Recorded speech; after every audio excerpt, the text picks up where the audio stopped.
Good afternoon, everybody, or good morning, good evening, depending on where you live in the world. This is just a short video of my 38-gallon Nuvo Innovative Marine tank. The reason I'm making the video is because if you've seen some of my recent posts, I am having problems with my coral in terms of coral growth, coral polyp extension, and also survival rate. If you look closely, I do have 5 fish. I have 2 true Percula clowns, 1 royal gramma, 1 tailspot blenny, and also a flame angelfish. Like I said, this is 38 gallons. I do have a Kessel 360 light that does ramp up from 10% to 90% throughout the day, courtesy of a Kessel controller that controls the light. I've had this tank up and running for about 8 months now, and if you look, I do have a few corals.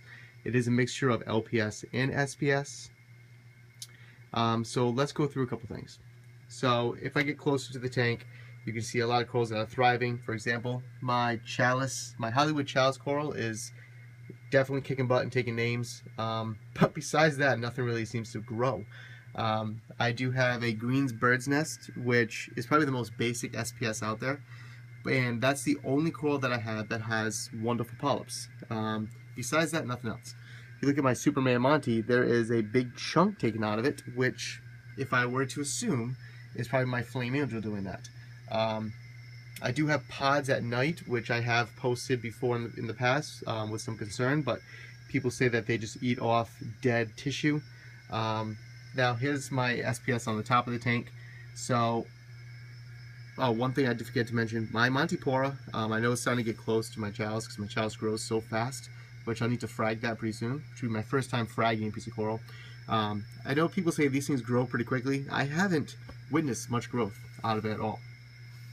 But moving on, I have a red planet Acropora. Again, the light on this tank is coming up really blue, even though it's almost all the way on white, but it's just using an iPhone to shoot videos is not the best thing.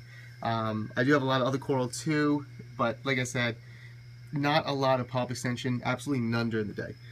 I did just pick up the other day a pink bird's nest, which I had no polyp extension at all, which, like I said, I know they're very easy coral to take care of.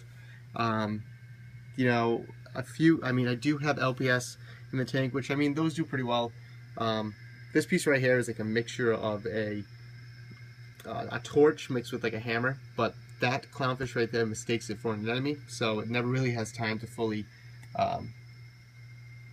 get, you know, its polyps out. And then my Zoa garden, which isn't going too well. Sometimes it'll go great, sometimes it won't. And I know parameters are a big thing. My calcium is at 420. My alkalinity is at 8.5, and my magnesium, I believe, is at 14 or 1500. This purple stylophora was my first coral that I ever purchased.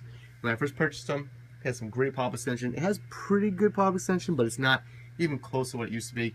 It is encrusting to the rock. Almost all my corals have been encrusting to the rock, which is always a good sign. But like I said, no polyp extension. The color is not like fantastic besides my LPS and of course my Hollywood Stunner.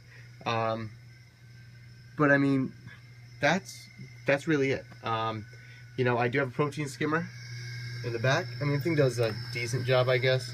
Doesn't really suck too much stuff out. You know, auto top off. I have a media reactor, which I run GFO in. And that's about it. You know, the flame angel, not sure if I said this before, but a lot of people, I know it's a hit or miss with whether or not they will nip at coral.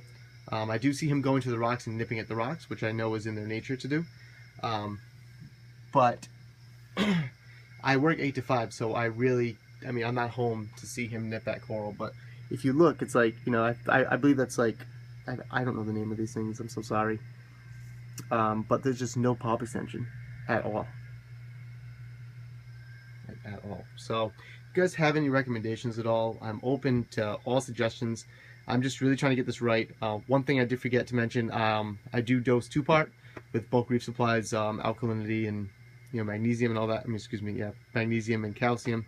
I do dose that every other day. I do see a drop off in alkalinity the most where one day it'll be at 8.5, and then the next day, 2 days later, it'll be at 7.8. I know that's not a huge drop, but for a tank this size, I'm not sure if that's a norm.